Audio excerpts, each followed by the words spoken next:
barii arguuf garaanu bal'ise yaanuyi yaa waa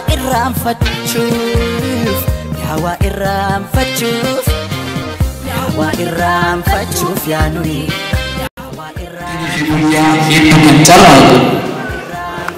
ammas borus iftaanis numaan wajjin taane anaa dhufu jenna numaaniin bakka buune.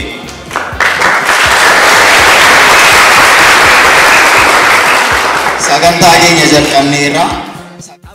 Ashama akkam jirtu hordoftoota viidiyoo kanaan guyyaarraa kan isin daawwachiisu. Waldaan barattootaa numaan kan argamu godina Arsii aanaa Deegaluu fi Xijoo keessatti. Waldaan barattootaa numaan yeroo garagaraatti namoota harka qalleeyyii ta'aniif deeggarsa laachaa tureera.